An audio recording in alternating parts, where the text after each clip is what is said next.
Occult Confessions is brought to you commercial-free through the generous support of our patrons. Visit occultconfessions.com and click on Donate to help keep the history of the occult on the digital airwaves. On the 7th of January 1967, Mohammed Chatabi crashed Paul McCartney's custom Mini Cooper, slamming it into an iron pylon and a pole that cut the car in two. Chatabi worked as an assistant for McCartney's friend, the art gallery owner Robert Hugh Fraser. They had been on their way to make a weekend of it, with Mick Jagger, Keith Richards, and Brian Jones at Richards' estate in West Wittering, Sussex. Chatabi survived, and he managed to conceal McCartney's illegal stash of drugs, which McCartney kept in a box in the Cooper, from the police. However, McCartney was pretty annoyed that he'd crashed his car, especially since it hadn't been insured for Chatabi to drive, and McCartney never pitched in to help Chatabi pay for his injuries. In September 1969, a rumor circulating around campus made its way into the student newspaper at Drake University in Des Moines, the capital city of Iowa. Students had been playing the Beatles' White Album backward. This was practically encouraged by the band, who frequently employed backmasking, that is to say, music and lyrics inserted backwards into a song. The White Album was an experimental tour of genres and styles. One of its more avant-garde tracks, the nonsensical Revolution No. 9, included John Lennon repeating the words "number 9" over and over. Played backward, those words sounded like "turn me on, dead man," or maybe. At least that's what the Drake student newspaper said. In October, a caller shared the story with Detroit disc jockey Russ Gibb of WKNR-FM, and Gibb started experimenting with the album. He then discovered that the end of the track "I'm So Tired" featured backmasking voiced by Lennon. Played backward, Lennon supposedly said, "Paul is dead, man. Miss him, miss him, miss him." A legend began to develop. On the evening of the 8th of November 1966, according to the story, Paul McCartney had an argument with his bandmates and stormed out of their studio at Abbey Road. He failed to see a traffic light turn red and ran his Aston Martin into a light pole, decapitating himself. He was discovered early on the morning of the 9th and secretly transported to a morgue. The Beatles hired the winner of a McCartney look-alike contest, William Shears Campbell, to replace the dead Paul. At least so the conspiracy goes. Conspiracy theorists found ample evidence for the legend in the Beatles' playful and postmodern album covers and songs. On Sgt. Pepper's Lonely Hearts Club Band, Paul wore an OPD patch on his band uniform for officially pronounced dead. So says the conspiracy. In fact, this was an OPP patch for Ontario Police Patrol that Lennon had received while the band was on tour in Canada. Hey, Nikki. Billy Shears is the name of the lead singer in the fictional Lonely Hearts Club Band. The album ends with the song "A Day in the Life," featuring a man who, quote, blew his mind out in a car, and the White Album's "Don't Pass Me By," a song that I have sung to my children, includes the line, "You were in a car crash and you lost your hair." They love that line. Played forward, the Musique Concrète Revolution No. 9 makes reference to hitting a pole with a car. The Abbey Road album cover features McCartney crossing the street with his bandmates. He's the only one who's barefoot and out of step with the others. All right, let's take this fever pitch down for a second. In November 1969, Life magazine published an interview with Paul McCartney and his wife Linda, meant to put an end to the rumors. A special aired on Halloween night on WKBW out of Buffalo that concluded that the whole plot was likely an elaborate practical joke perpetrated by John Lennon. Perhaps Lennon had been thinking of the car accident that had split McCartney's car, but not McCartney. Or perhaps he was just in a Paul is dead kind of mood when he recorded "I'm So Tired." The world may never know. McCartney is perhaps the first, but he certainly wasn't the last person accused of having or being a secret clone. Or, in his case, a doppelganger. Maybe you even have a secret clone yourself. Today, on the conclusion of our Doppelganger series, Secret Clones. My name is Dr. Robert C. Thompson, and I am joined by our Grand Master, Olivia Littoral. Hello, hello, hello. Big Beatles fan, Olivia? You want me to say my hot take so that all these people that like the Beatles, which is pretty much everyone except for me, are going to come for me. All right, you've said enough. You've said enough. I have the Beatles community, QAnon. You want to get the BTS community after me too? I think QAnon is probably more focused on me. Yeah, I also put like 2 bands and like a highly dangerous conspiracy theory group together, so that's kind of odd. Yeah, I'm just, I feel like everyone's got that ex that was too obsessed with the Beatles, Yeah. No. Nikki, are you laughing because it's relatable, or? No. You never had that? My mom was really obsessed with the Oh, Beatles. shit. Close enough.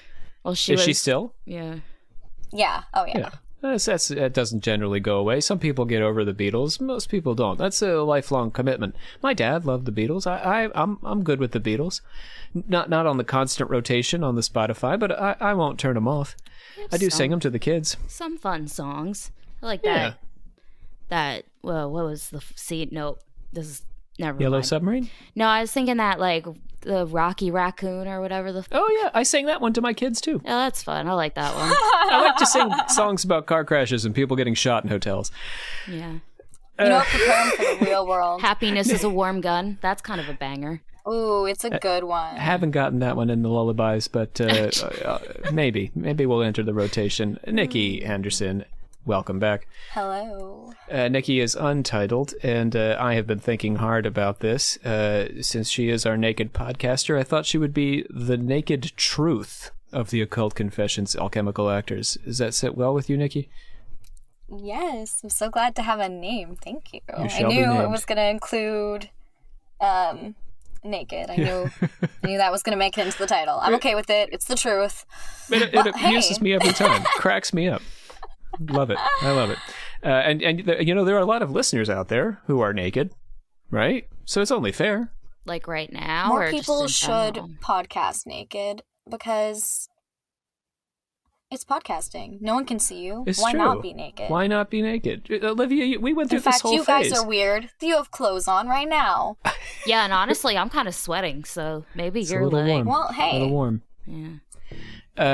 We had that whole thing with the ladies in the bath listening to us. We went through that phase. Oh yeah, we had Yeah. some ladies in the bath listening to us. That was pretty. I'll listen to a Safe to podcast in the assume they're shower. naked. I'm all right with that. I hope I they're gotta not crank it up so I can clothed. hear it. Yeah. Anyway, that's done. Let's put a sound effect in there. Hooray. Accomplished. Let's go ahead and pledge it out. We, the members of the Secret Order of Alchemical Actors, do solemnly commit ourselves to a full and honest telling of the history of the occult as far as we know it. Always a delight. Always a delight doing this remotely. Open up the Order of Confessors, Olivia. This is the thing where you want me to sing some new shit, and every time I'm gonna probably come up with something different till something sticks and people like it. Write in if you liked that one. Yeah, I'm also a Send little us a sick, guys. I'm message. sorry. We want to welcome just a couple of folks today, Ass Doornot and Ray D. I want to apologize to patrons who have been joining because we're recorded way in advance. My semester began and I started work on my spring production. We're doing The Tempest this semester, so I tried to get as much recorded as I could of the Doppelganger series before, I got into all that. But patrons, we will catch up with you. There are some bonus episodes to look forward to this month. Brianna Literal, our metallurgic prophet, is bringing us a bonus episode on Patreon about Pazuzu, which I believe involves a serial killer. We haven't recorded that yet. Heck yeah. Yeah, it's going to be fun. And I encourage you, as usual, to check us out on Discord and YouTube. Those are places where we can connect, we can make friends, we can talk, things occult, things not occult, whatever. We're there for you. Instagram? Did you say Instagram? Instagram is also a thing. Oh. I agree. I You can guess- see pictures of us. Yeah, I guess you can talk to us on Instagram. I guess people don't. Do we respond on Instagram? I Yeah, we respond on do, yeah. Instagram. Yep. Yeah. You can connect, get in touch with Olivia personally. You accept requests, yeah? Yeah, unless they're weird. Not like, Now you know. Not like, I'm being haunted by a ghost weird. I'll accept that shit all day, but If you were thinking to yourself, I don't know if I'm weird, and Olivia did not accept you. Well, no, that's... you know, if you hit me with some Ayo girl... Join the Illuminati. Join the Illuminati today. No. Well, that's Supernatural interesting. Illuminati is interesting. She's saying don't flirt with her. Don't sexually Bring assault us me. what that goes. Hey, baby. It's through the DMs. Yeah. But yes, if you talk to us on Instagram, I will talk to you. If you talk to Olivia, she will talk to you. So by all means, DM us up. And let's close up that order of confessors. Closing it up. We're closing it up. Closing it up. Nice. That's it. Nice. All right, so I just want to warn everyone that I had too much fun with this. So if you couldn't tell already with the intro, I'm going to let some of this conspiracy theory fly, and you're just going to have to, I guess, put on that critical ear and remember to yourself when it sounds ridiculous. So let's get going here, because Paul McCartney we've handled. According to conspiracy theory, one anyway eerily similar to the story about Paul McCartney's doppelganger, the exact same thing happened to Britney Spears in the year 1998. Were you both alive in 1998? Yes, sir.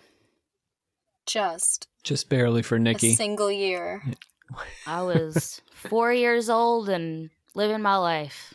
You're old enough to be buying Britney CDs at 4. Oh my God. I can't tangent. The Lucky CD was like my prized possession. We would go camping and I would sit in the car and make my parents run the fucking car so I could listen to the Lucky CD. Like, you mean like you'd just be sitting in the driveway? No, just like we were camping. Lot. So I would be sitting in the car while everyone's like at the campsite.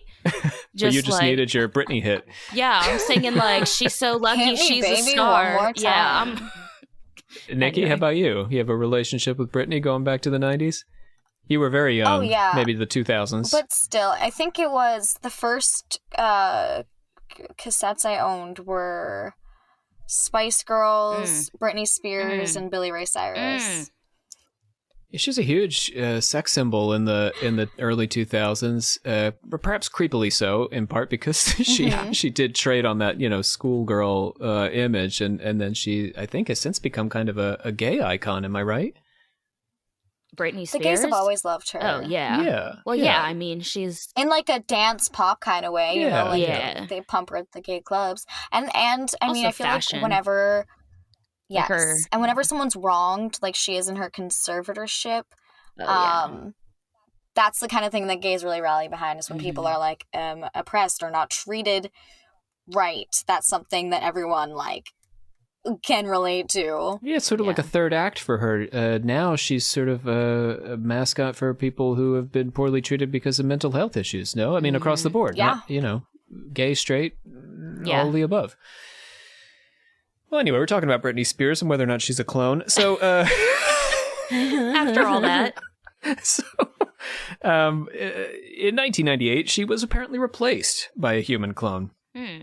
And I do think that this reflects back on some of that mental health stuff that we just mentioned. While driving in a car with then-boyfriend Justin Timberlake, legend tells that there's somebody we could do without. Legend tells that Spears was decapitated. Sorry, hot take? I don't think so. Come on. I don't know. What did he do to I mean, you? I don't have affectionate feelings for Justin Timberlake. Right, I don't think anybody does. Why do we as a people? Why do we need that? Ramen noodle hair, though, I do have you're into affectionate that. feelings about that. I was going to say, I think the only thing people have affectionate feelings towards is that ramen noodle hair. And that all denim outfit, that was... That Canadian tuxedo, you mean? It was of its time, for sure. So, legend tells that Timberlake and Spears were decapitated. They were driving in a car. They were killed, decapitated. The corporation's responsible, just like McCartney, the corporation's responsible. Why is it always decapitation? I'm going to get it. You got to save that question for the end, Nikki. Of course, I'm going to psychoanalyze these. In the is this a Walt Disney thing? Is that where we're going? No. Okay. That's cryogenics. He's still frozen under the thing. They're not going to come back to life. We're just going to make a whole new one from scratch. Yeah, okay. And by we, I mean the corporation's responsible for producing and selling her music. So the corporation's responsible for producing and selling her music replaced her. with between 2 and 5 different clones. I mean, if you're going to clone somebody, you might as well. These literal biological copies of Britney Spears explain why her appearance changed drastically in the early 2000s, as opposed to just like, going through your 20s and, trying out different styles, as well as her highly publicized meltdowns. So these were the clones breaking down.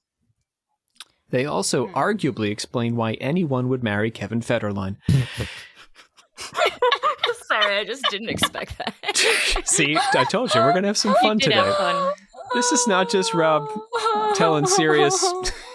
I love this because it's like stories. As close to pop culture as we this is get. Good. Yeah, we get. This is as poppy, other than the tulpas. This is our gossip podcast right now. Yeah. Justin Timberlake was badly burned in this legendary accident and ended up in a coma and was replaced by a clone. But who cares about him? Like I said. Wait, he was decapitated and burned? No, I was wrong. He wasn't decapitated. It turns out he was just burned. But Britney was decapitated. I just really wanted him to be decapitated. The Spears conspiracy loops in the cloning theme because the supposed accident was only a year after Scottish researchers cloned Dolly the sheep in 1996. So if we're thinking about, now getting serious, if we're thinking about folklore and legend, cloning becomes this huge thing, and then, the Britney story pops. Mm-hmm. Mm-hmm. And why would we even be considering Britney Spears, though, in the same terms as cloning? So it's because of a rumor that's of the Spears and Timberlake accident, which started with DJs Keith Kramer and Tony Twitch Longo. This was the 90s. Okay. Tony the Twitch was certainly not the only Twitch in 1998. Definitely doing drugs, right? Is that? Oh, yeah. I was gonna say that man is tweaking. Yeah. He was doing twitching. Yeah. Tweaking and twitching at Dallas's KEGL-FM. Ooh, okay. Keith and the Twitch, they had considered. That's so weird. That's so redneck. I can't. Well, it's Texas, man. It's just Keith and then Keith Twitch. and the Twitch Keith and the over Twitch. here.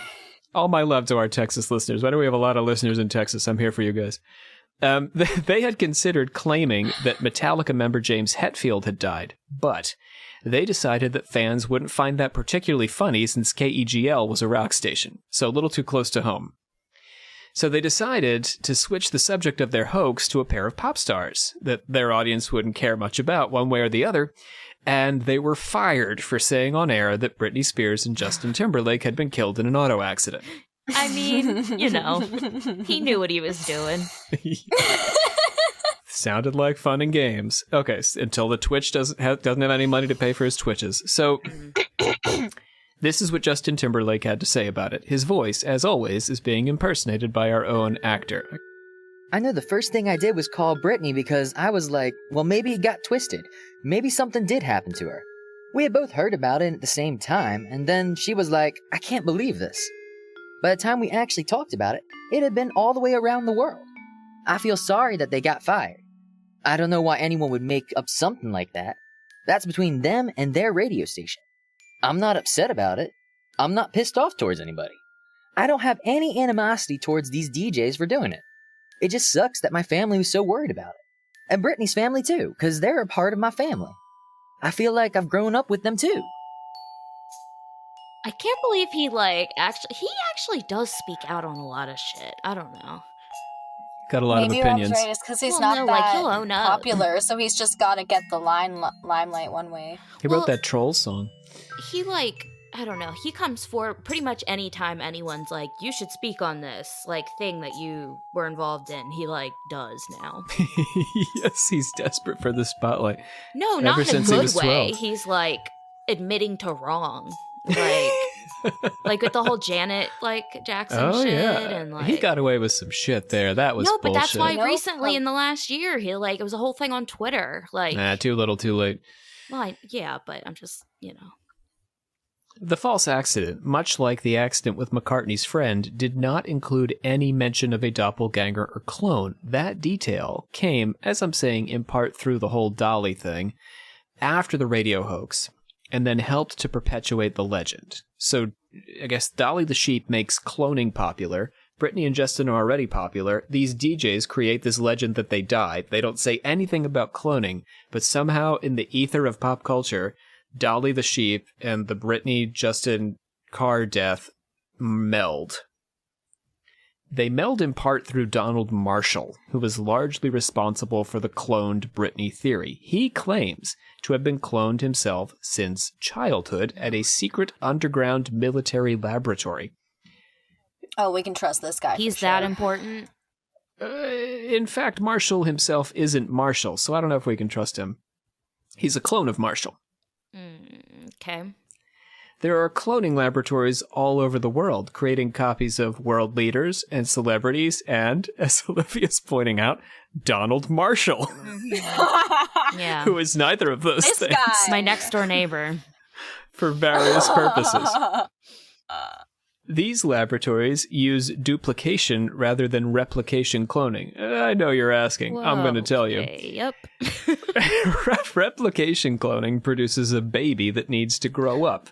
So that's time consuming. I mean, I've got one right now. That's going to take a while. Duplication cloning is done in a giant petri dish and produces a full adult clone in a matter of months. Yeah. In the petri dish? Now you- So it's like a human-sized petri dish. When does it outgrow the petri dish? I'm really picturing Does it this. get a new shell of a petri dish? You got the tube. You need the tube.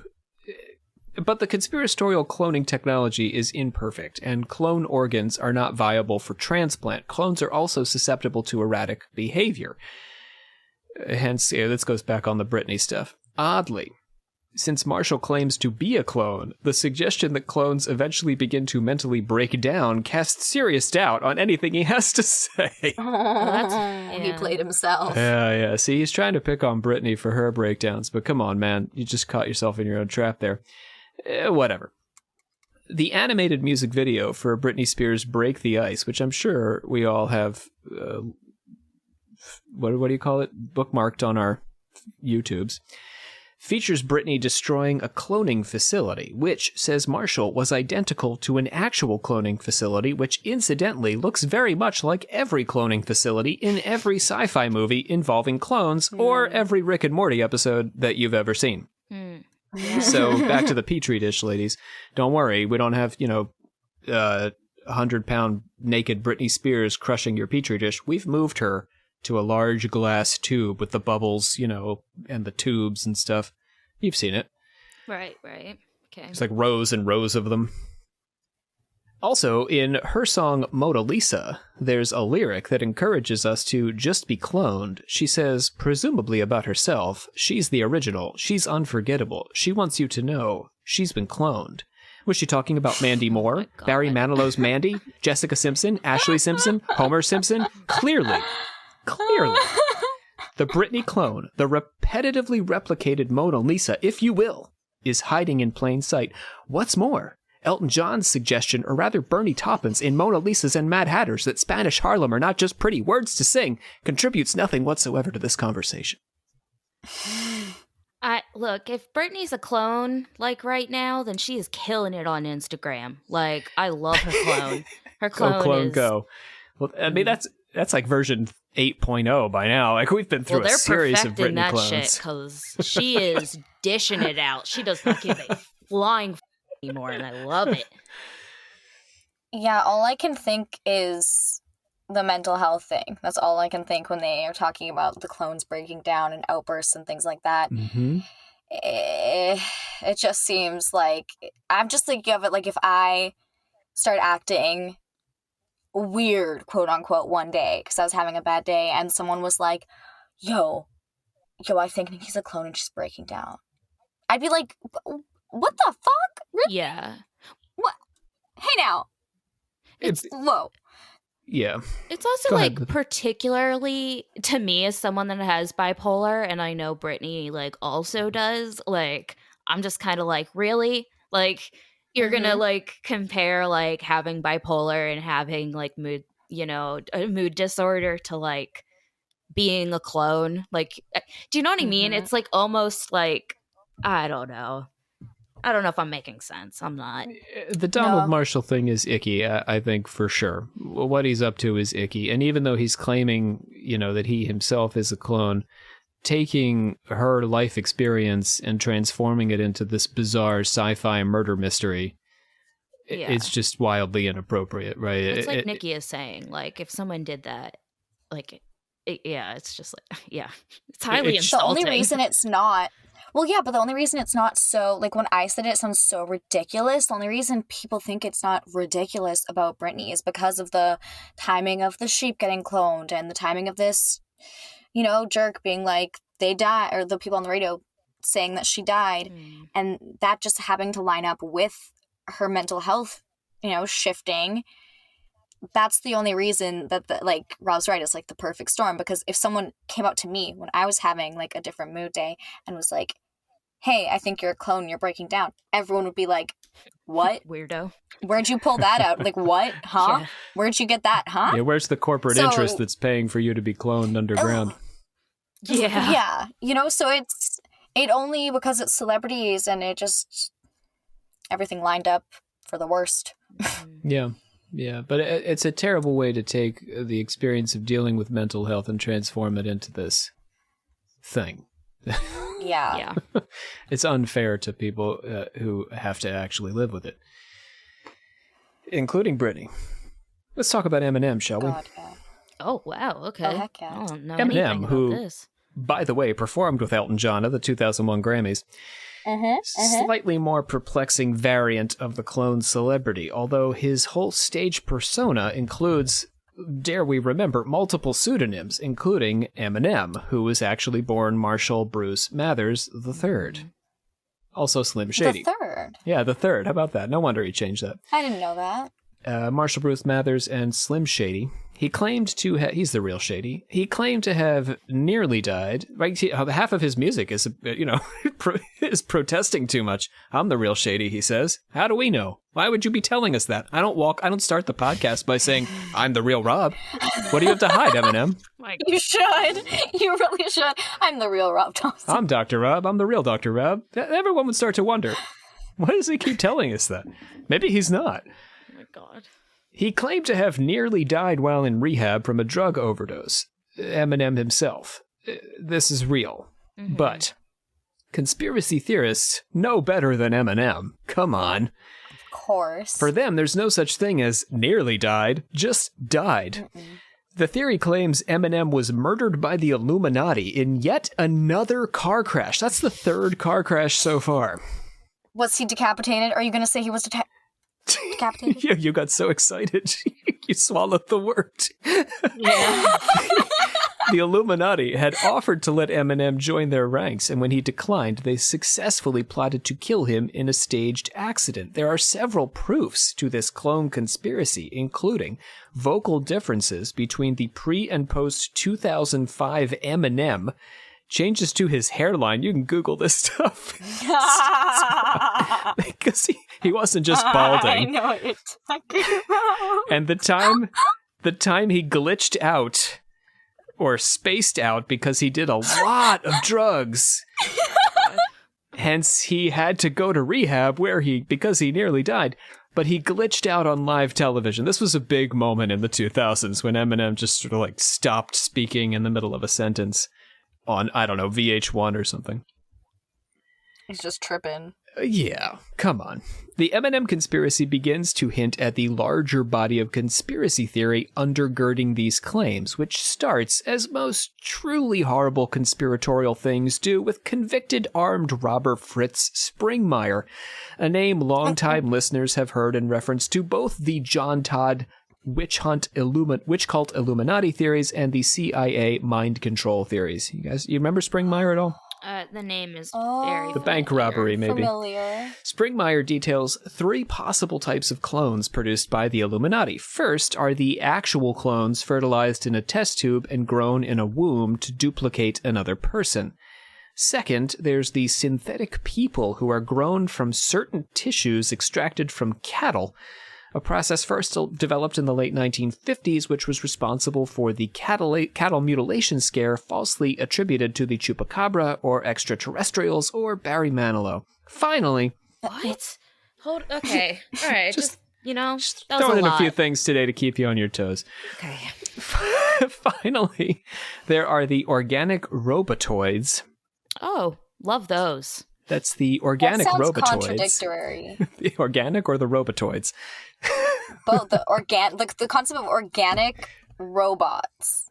I feel like you go into your doctor and be like, hey, you got any cream for my robotoids?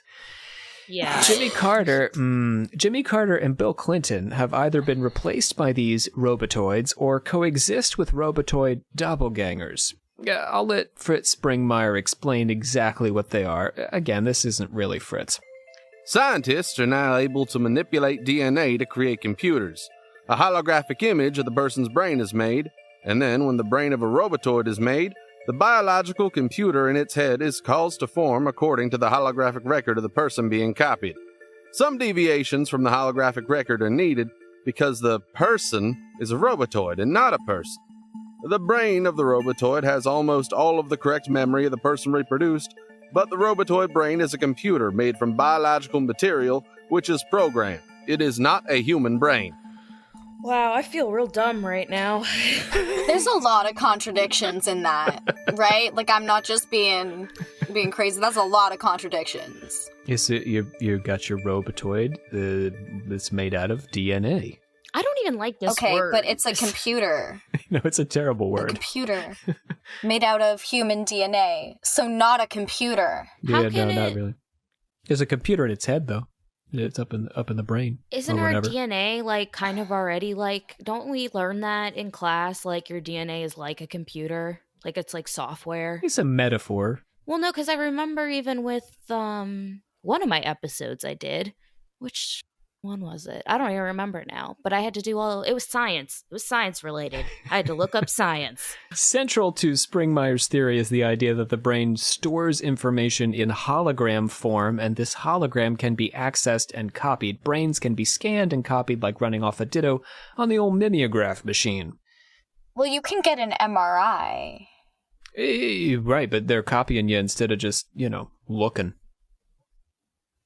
For later okay, use. But it's not like they're saying there's new technology. Like they're just saying like we just take an MRI and then steal the homework You're sort of taking the concept of the MRI and like bringing it to the next level. Although we have to accept this idea that memories are stored holographically. That's an incredibly bizarre idea, but yeah, I'm not going to say who knows. There's absolutely no evidence for that. Olivia, what were you going to say? Just this whole thing is like slowly, I feel like leading up to like the actual like reality of like how they like can take and like hologram like all these like famous people. Like didn't they do this with Whitney Houston? And it was like really controversial. Well, there was a Tupac hologram. They've done it with a few dead people. I think there's Michael Jackson. Didn't they do Michael Jackson? But I know with like, I think so. But like, I know it's like always been kind of like controversial, but also because there's like that software now where you can like literally just take people's like voice and just like make these days now. Yeah. Well, I mean, but if we go back to the 90s conspiracy community, they were also kind of obsessed with holograms. Kathy O'Brien claimed that George Bush made himself look like a lizard man using holograms. Yeah.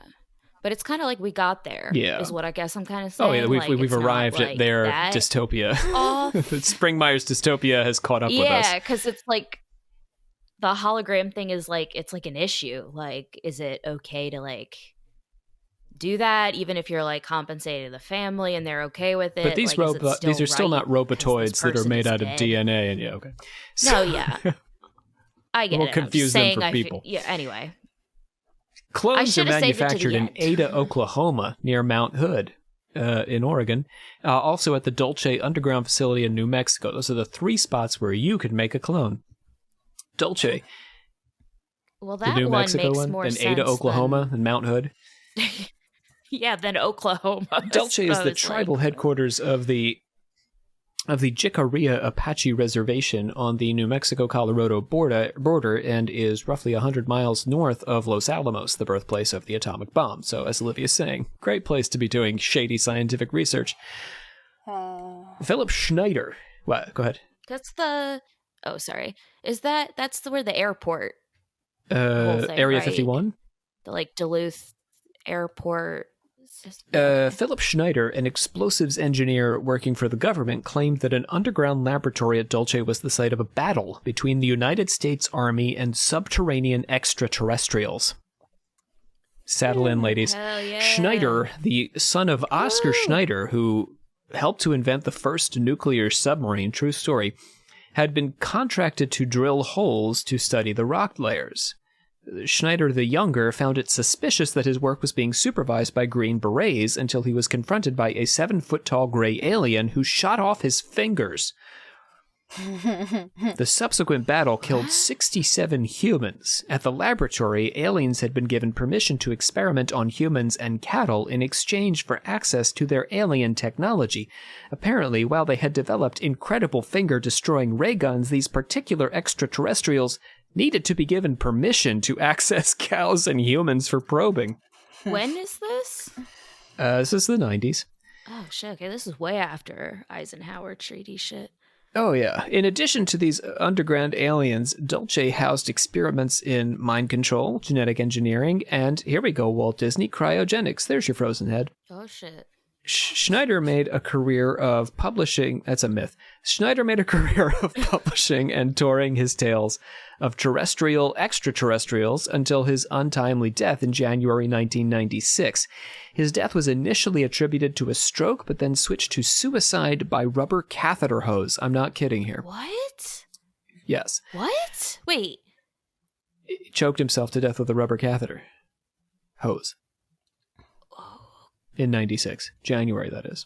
That naturally seems difficult, right? Well, You can choke yourself with anything if you're determined. Jesus. Yes, but I feel like the plastic... Okay, that... Sorry, this is not a getting recommendation. We do not... No, don't do that. No, yeah. Nobody do that. Nobody experiment with that. Oh, God, just cut We love cut you. all Be safe that. out there. Stay away. I take it back. Put that catheter hose where it belongs. Or just stay away from catheter hoses if you can manage it. Stay healthy. Drink your cranberry juice. We are anti-catheter on this podcast. This it's is okay. our stand. I'm making If it you're having now. a prostate issue, do what you got to do. Unless it's a medical issue. Naturally, his fellow conspiracy theorists suspected foul play because he died in a weird situation. In 1990, activist and UFO investigator Norio Hayakawa brought a crew from Nippon TV to investigate these claims, or Nippon. He was not convinced by what he saw. As far as the Dulce controversy is concerned, yes, there may be something there.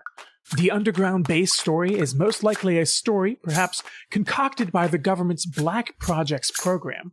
I personally think that the government did experiment in bovine diseases research in the mid-1970s in the Dulce area as part of biological warfare research.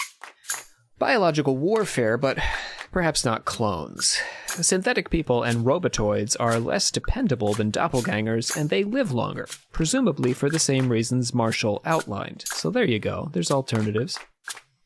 Springmeyer says powerful people often aren't inclined to avail themselves of any of this technology. Rather, powerful people scour the globe for individuals who look just like them or close enough to them and augment the similarities with plastic surgery. So after going down all that, truth be told, if you're rich enough, you're not going to bother creating your own clone. You could, but you're just going to find a guy who looks like you.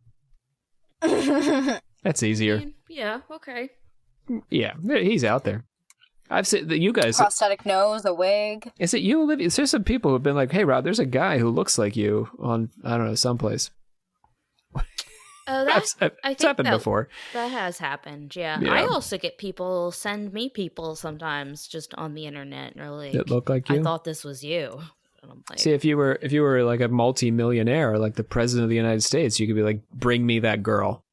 I need her. Yeah. And she just play you. That'd be a fun, Disney Channel original movie.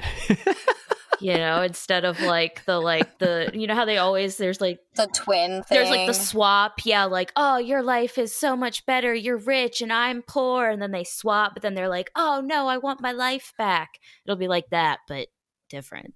Instead of them always being twins, it'll just be a queen finding a random lady and being like, Yeah. you look like me, but without bangs. Cut bangs on her. Yeah. And putting her to work as a doppelganger. Mm-hmm. Politicians like Bush and Clinton Bear in What? mind, this comes from Springmeier, who concocted his theory in the 1990s. So we're talking about Bush 1. They use their doubles to perform ceremonial duties while they sneak off to engage in satanic rituals. Now, there's a Disney movie I want to see. Oh, yeah. My date with the satanic president's daughter? I don't know where that. So, we'll work on the title.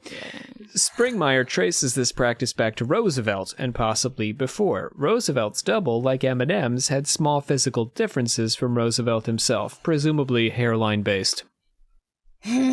From a scientific perspective... Age-based. Yeah, a little bit off. According to science, the synthetic creation of human clones is possible but not likely. Clones already exist in nature, and we call them monozygotic twins. 1 in 85 births is a twin birth, and 1 in 10 births involves identical twins. I mentioned Dolly the sheep at the beginning. She was successfully cloned by Scottish researchers in 96 by introducing the cell nucleus of an adult cell, in this case from an udder, into an enucleated or immature egg cell, also known as an oocyte. Everybody's having flashbacks to Bio 101. The udder cell... The udder cell was reprogrammed as an embryonic cell in order to form the cloned sheep, but this reprogramming process is, as Donald Marshall suggests, and he was correct, is badly fallible, although the rest of it that he did was dirty. The cloning process had been tried on frogs before Dolly, resulting in cloned tadpoles, but those tadpoles never reached adulthood. Outside of cows, the proportion of live offspring per embryo is 1 to 2%.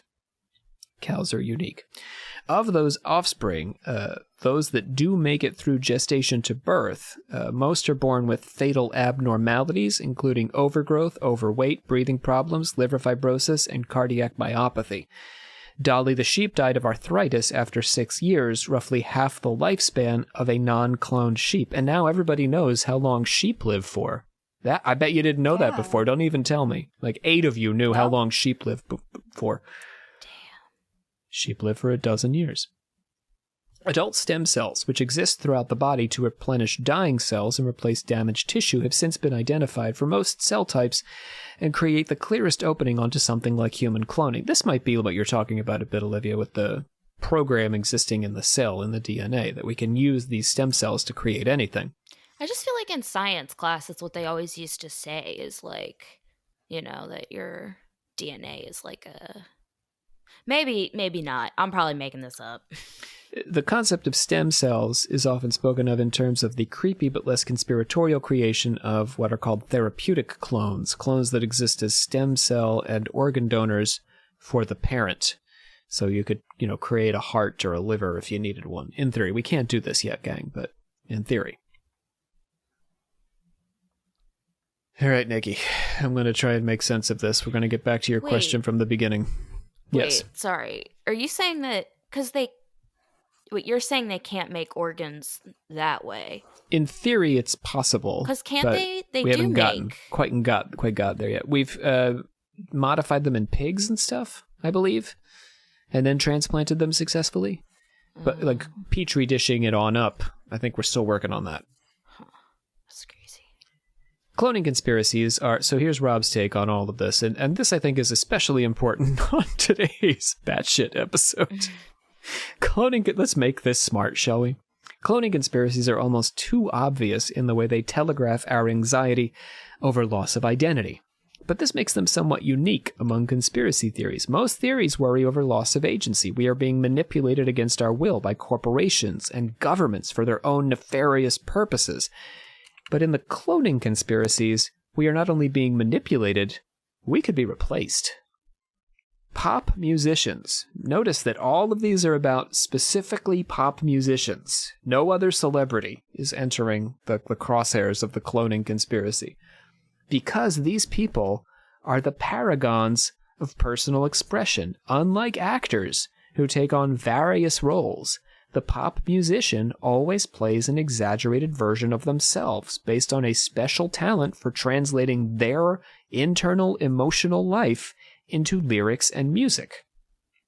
The fact that McCartney and Spears were both decapitated, Nikki, by their legend of their untimely demise focuses attention on the head, not only the home of our unique minds, but also our unique faces and voices.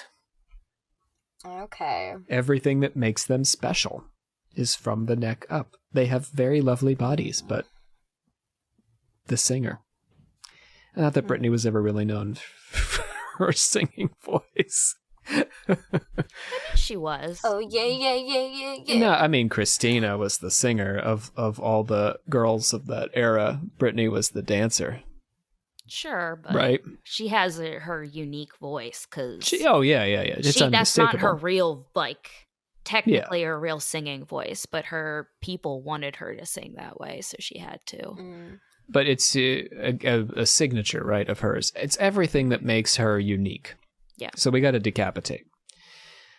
Why are we so... We don't have to. Why are we so anxious that the most identity-driven among us can be decapitated and replaced?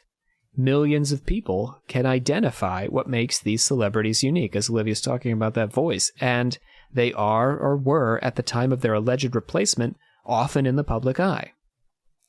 We're not necessarily getting photos of Paul McCartney leaving his house today, but in 1969, the man could not go anywhere without people being on top of him. In 1998, Britney could not go anywhere. In 2005, Eminem could not go anywhere.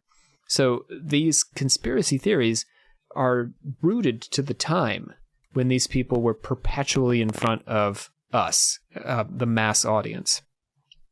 If the Illuminati or the music label or the government can replace them, then they most certainly could do it to us for any reason at any time. You would think it's almost impossible, right, to replace these people that are being monitored constantly and are so unique, or at least are marketed as being so unique.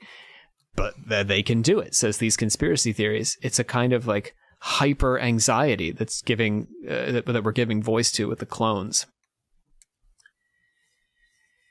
Much of the various cloning conspiracies are about the danger of technology as well, and in this way, they are fairly prophetic.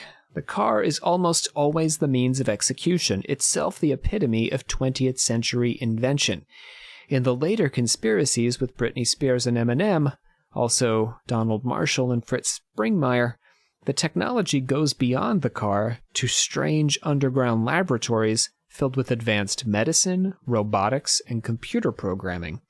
These conspiracy theories reflect our anxiety over the fact that our technology threatens to steal our identities by replicating us beyond recognition.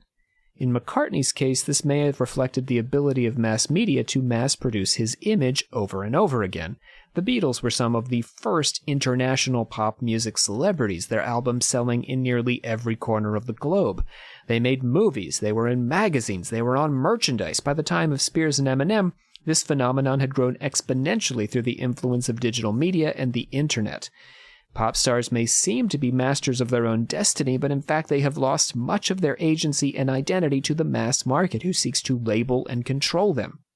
Did former Disney Mouseketeer Britney Spears ever really belong to herself? Or was she always a product to be bought and sold in duplicated form over and over again? Mona Lisa. Dark, right? It's dark. No wonder she has issues. In a sad way, when you take the cloning out of it, that's not entirely, like, that is kind of what happened. She, like, her parents used her as a product to sell her whole life. So you could strip away the cloning from that theory and it's still kind of true and darker and sadder. The fear of the technology, I think, is real. And the cloning conspiracy does get at something genuine there. That the technology does do these things to us and that the mass culture does these things to us. I mean, it's freakish, isn't it? As Chris Rock used to say, it's freakish for a stand-up comedian to be able to stand in front of, thousands of people and they all just like watch him. It's freakish and bizarre. It's I mean, when you think about, I'm not going to Rousseau us too much here, but when you think about the fact that, ultimately we're supposed to be living in these villages, right? Where we, hang out and get married and have kids and die. And we talk to each other and we tell stories and we put on plays and we have a good time. But nobody ever is beloved or obsessed over by millions of people. Mm-hmm. Only technology makes that possible. Mm. And it's not natural to, like, naturally, we're not naturally inclined to have this experience. You know? Yeah. It's distorting to us psychologically. I mean, we see this with so many teenage celebrities, particularly child stars, right? Yeah, young fame is horrific. It's hard to overcome. All around. It's rare that we see people really get through it. Yeah. The fact that we care and we share these legends shows our guilt over our implication in hijacking celebrities' personalities, but also our fear over having our own personalities hijacked. We have all become mass marketers providing content for a few big Silicon Valley corporations, most notably Facebook, Google, and Apple. And I could list all of the platforms that we publish this podcast to as well. If we are constantly placing ourselves in front of the eyes of an internet audience, to what extent have we lost the ability to live for ourselves rather than for that audience? Led by MTV's Real World and the Kardashians and Paris Hilton, remember her? We've lost the boundary between what of me belongs to me and what belongs to the wide world. Like Sir Paul and Britney, we've allowed ourselves to be cloned. Now our faces and voices can be reproduced by computer technology, as I think Olivia was talking about, and made to say and do whatever the operator likes. Every day in the internet age, we see a new consequence of our Faustian bargain, and so, from the dark margins of the culture, legends and rumors of underground laboratories full of our doubles echo through the caverns of our nightmares. This is our nature. This is our monster. This is what we deserve. Podcasters. Yeah, you're not wrong. All right, Nikki, you want to tell us your story? You got cloned, man. Yeah. Yep, I woke up this morning and someone had taken just screenshotted 3 of my photos off my Instagram page and made a separate Instagram page using my photo and my Instagram name, and were adding all my friends and trying to, I guess, use my image to promote some spammy website. So, can I ask how this made you feel?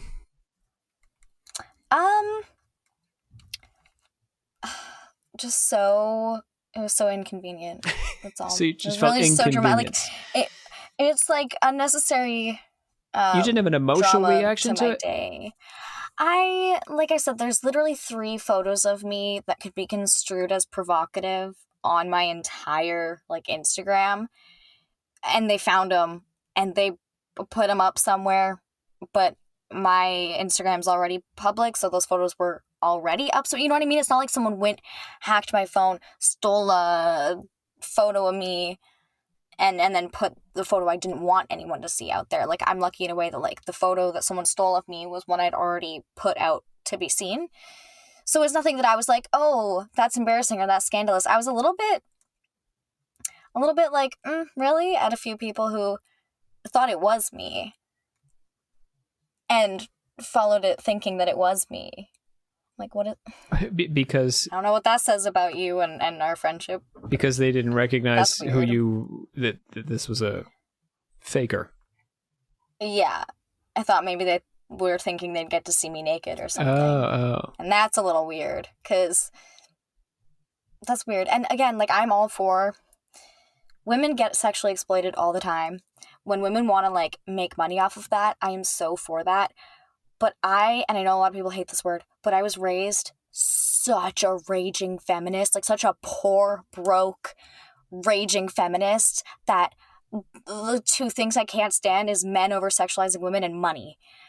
So I would never, at least at this point in my life, never do anything like that just because of I didn't know feminists my own hated money. issues. No, it's to me. It's just okay, poor people. Yeah. I grew up poor, so I have a bad relationship with money, and I don't like it the way it gets sort of. But you didn't feel violated in that way then, so you didn't feel sexualized. But did you feel a little bit like I don't know, an uncanny feeling, like someone could take your identity and act and do and say things as you, even though they're not you, regardless of the sexual connotation? that is the concerning part, is like, because I realized, I was like, well, should I put my Instagram to private then? But then I realized, like, that really wouldn't change that much. Like, I'm sure, like, someone screenshotted it already. So even if I made it private now, random person out there has screenshotted my account. But yeah, I'm just lucky they weren't any, like, actually bad or embarrassing or provocative photos. But it is unsettling to know that someone can just take your face and put your name on it and just say something, and at least a decent amount of people will think it's you. Our identities are in some way out of our hands these days, whether we like it or not. We're Instagram buddies. I don't run the podcast Instagram, but I click through people's photos. I see the kinds of things you post. You're right. There's nothing provocative about the things you post. And you're welcome to, by the way, dear Occult Confessions listeners. I'm fine with that too. Post away.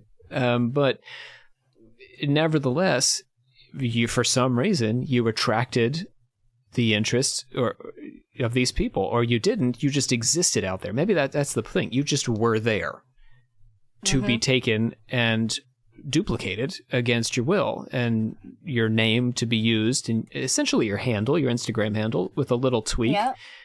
It looked like you. It acted like you. It didn't act like you, but it looked like you. Well, it's dangerous, especially with how young people use the internet now, like how young people start using the internet and how they're unaware. Like, I don't know, when I grew up, it was a huge thing. Like, whatever you put on the internet is there forever. Like, it was drilled into your head. So I'm aware of that. So I don't post anything that I don't want to circle back to me at some point. But it just stresses me out that there's so many kids on the internet who don't understand that the stuff they're putting out there can come back to them in a dangerous way. And even with you not doing that, we can't control our identity in these spaces. It's the Wild West. Our identity is constantly up for grabs no matter what we do. You didn't get hacked, right? Nothing happened. You didn't click on the wrong thing. It's just there to someone take. Someone just screenshotted my pictures. Yep. And these clone conspiracies, in many ways, because they date to 2005, 1998, they anticipated this moment. Facebook was a little baby back then in 2005, and now it's a big monster. Instagram, like, none of these things existed, and now anyone can do anything. We see, people posting accounts that say the real XYZ to try and distance themselves from all of the copy XYZs, because anyone can copy anything at any time. We live in an era of clones. My name is Dr. Rob C. Thompson. I am the Supreme Hierophant of the Secret Order of Alchemical Actors, bringing this Doppelganger series sadly to a close, because this has been just great fun. I've loved everything about these episodes. It's close to my heart. These are the episodes, maybe not today's episode, but these are the episodes that really give me hope for the afterlife and the soul and the future of humanity. Olivia is stepping in right here at the end just to put this year to bed. All right, Olivia. All right. Say the last words of this show, of this year. Oh, God. Okay. I hereby adjourn and declare closed this meeting of the Secret Order of Alchemical Actors until such a time as we get together and do it again in the fucking new year. We were joined by our newly christened Naked Truth, Nikki Hiller Henderson, NHH. Goodbye.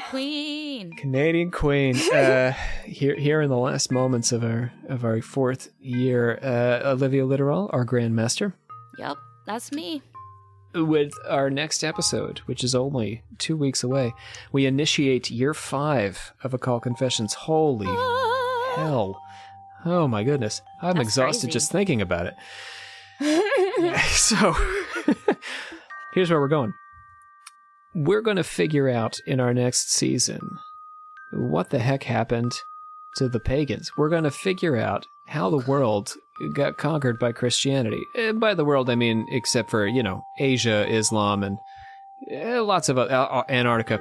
But how did the Western world become Christianized? where did the pagans go? And by pagans, I don't just mean Celts and Druids, although we are going to talk about them. We're going to talk about the Norse people, Vikings. We're going to talk about Scandinavians. We're going to talk about indigenous peoples of the United States. We're going to talk about Tituba and Salem. Queens are going to get slapped, and Constantine's going to see rocks fly through the sky and tell him to love Jesus. It's going to be an exciting, weird series of episodes. Columbus is going to discover the Taínos. They're going to discover him back. It's not going to go well for anybody. That guy. Going to do it all. We're going to do the whole thing. So stay tuned, friends. Join us again for year 5 here on Occult Confessions. Bye. It's a cloning episode. Let me do I'll do an impression of Olivia saying goodbye, okay? Go ahead. Goodbye. That's pretty good. Thank you. I'm coming for your brand, Olivia.